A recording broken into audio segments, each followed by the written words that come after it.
Y'all, I think I finally I really understand how to properly adjust my tripod and my phone.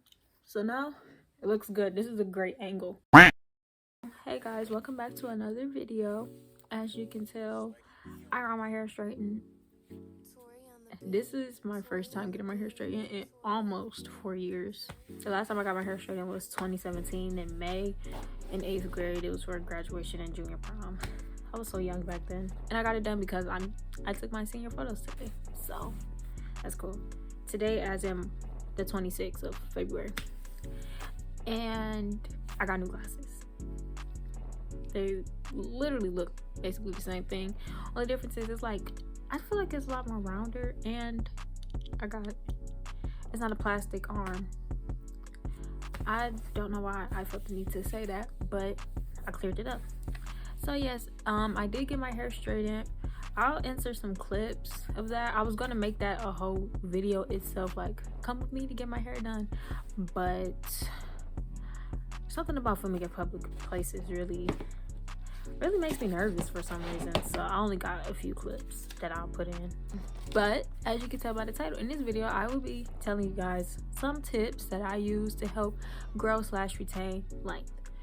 Now let me clarify on that term, retain length. So first of all, your hair grows. Okay, your hair grows. Everybody hair grows straight from the roots. However, it depends on how you see your growth, depends on how you retain your length. Like your hair grows, but it could also be coming out as fast as it's growing, so you're stuck in the same place. So, but if you have that problem, that's because you're having a hard time retaining length, which can be for a lot of reasons, such as not keeping a consistent routine, not using good products, etc., etc. So that's what this video is for. So I could give you guys some of my tips that help me grow my hair, because as you can see, these tips help grow my hair. I'll show you. Boom. This won't be a hair journey type of video thing, only because I don't have the mental capacity to find all of those photos. I will make a hair journey video. I will do that. So I do have my tips written down in my YouTube notebook, and we will go over them. Oh, it's kids playing outside, so please try to ignore that. I need to stop filming by the window, but the window gives me the best light. Like, look at that. That's amazing. I'll keep it like that. The first tip is keep a consistent hair regimen / routine. They basically mean the same thing. A consistent hair regimen consists of how often you wash your hair, how often you deep condition, how often you moisturize, how often you oil, just how often you do things on a schedule or on a regular basis. For example, my hair regimen is I wash my hair every other week, 2 times a month, and I also deep condition those same days. I try to moisturize every other day. Sometimes it's every 4 days, sometimes it's not until wash day. We never know.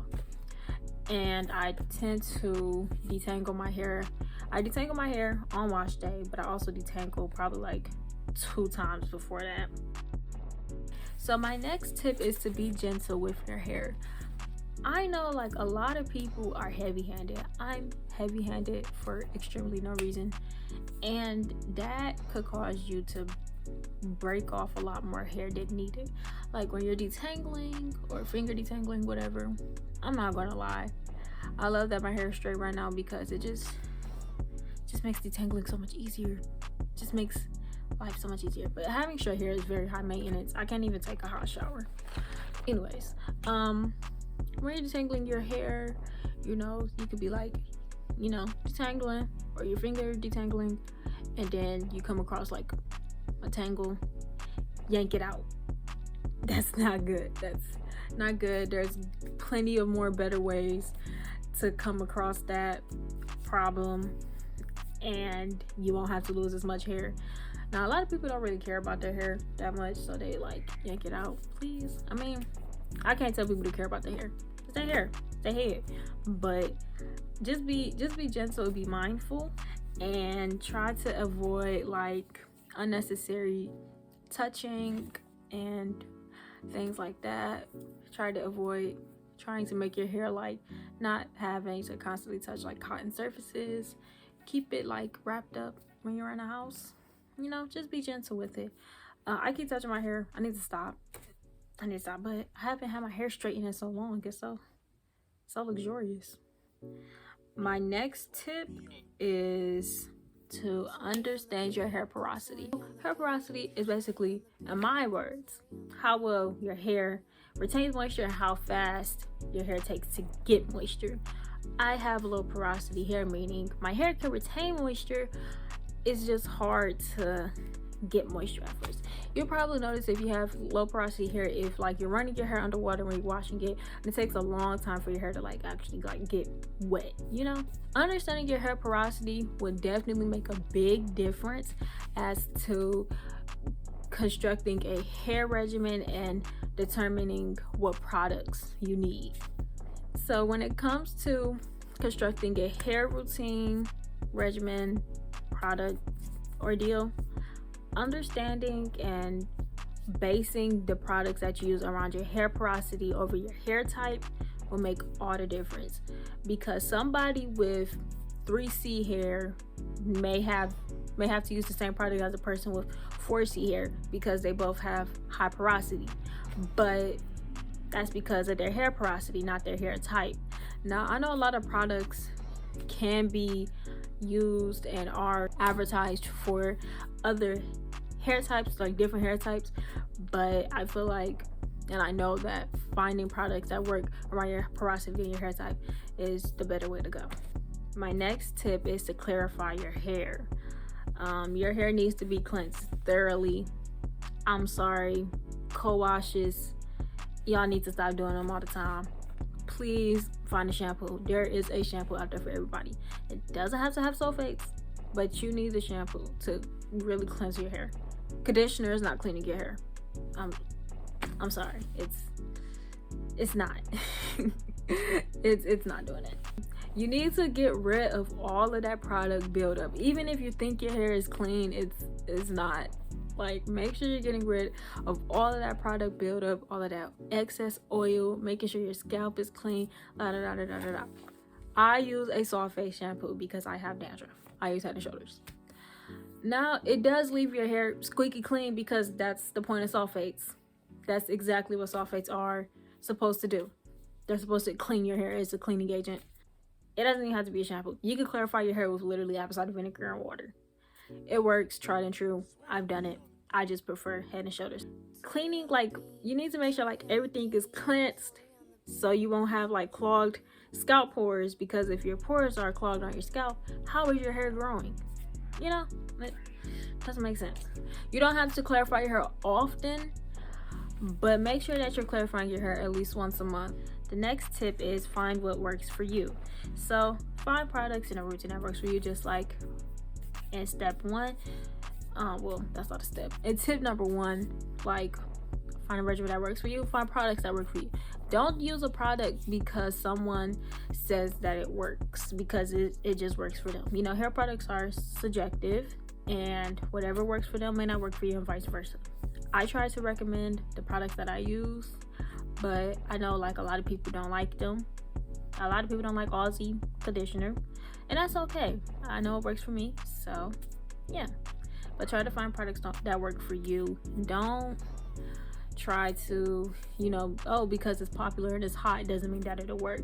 You know, just because you see a lot of big YouTubers use it doesn't mean that it'll work. So keep that in mind, and also just keep like prices in mind, because just because it's cheap, just because it's expensive doesn't mean that it'll work. You can spend like $25 on like an 8-ounce leave-in and it may dry your hair out. So it is like trial and error when it comes to finding products that work for you. And then making sure that you take care of your ends. So this is what I mean by retaining length. If you don't take care of your ends and you just let them be them, it's going to keep breaking off, and you're not going to see any growth. You're going to see a lot of breakage. So make sure that you are taking care of your ends, because your ends are the oldest part of your hair. They're bound to be cut off anyway, but you want to keep them while they're there, right? And that brings me to my next tip, which is trim your ends. I know a lot of people don't believe in trimming your ends, and they say that is actually not useful. Personally, I'm not saying trimming your ends will make your hair grow, because that doesn't really make sense.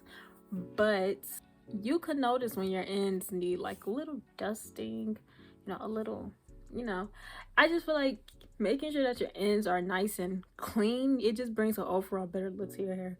I know like when your hair is curly, you don't really notice. Well, I do, because I do a lot of twist outs and braid outs and stuff. You kind of see like them flimsy little things. So just cut it off. It doesn't make sense to keep on like little strands of hair. At the end of the day, they will like cling up into like a little ball. What they're called, like dust fairies, fairy balls, something. I'll figure it out. And then like it will just get a ball of hair. And then a lot of people rip them out. Not good for you, because it rips your hair strands. Then you have to cut more hair than initially that you had to. That didn't make sense, but we gonna keep going. So my next tip is a tip I should have put in my be gentle tip, but I'll just make it its own tip. Keep your hair in low manipulation styles. I know that low manipulation / protective styles don't work for everybody. A lot of people prefer to wear their hair out. A lot of people have grown their hair that way. But I feel like one of the best ways to retain length is by making sure that your hair is protected in a style, so you don't have to keep your hands in your hair all the time. Some of my favorite protective styles are mini twists and mini braids. Mini twists and mini braids are actually very versatile. You could do like puff balls, well, not puff balls, but you could do like little mini buns, little pigtails, a bun. You could do a lot. Okay, you could do a lot. You make them any size you want, whatever.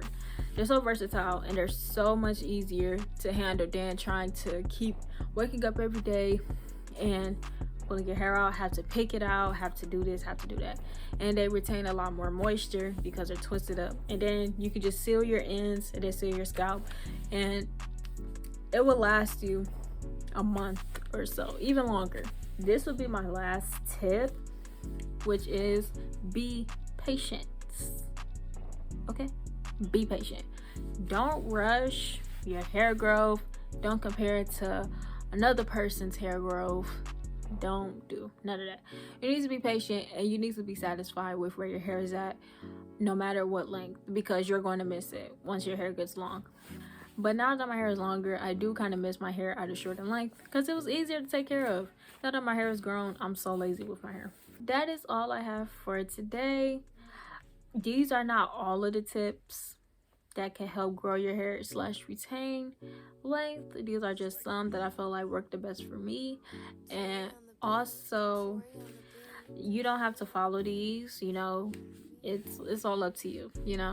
If you guys like this video, don't forget to like, subscribe, and share and comment, do all of that good stuff. And it's Friday, so this video should be up by tomorrow. I'm about to go take a nap. I'm very tired. So see you guys later.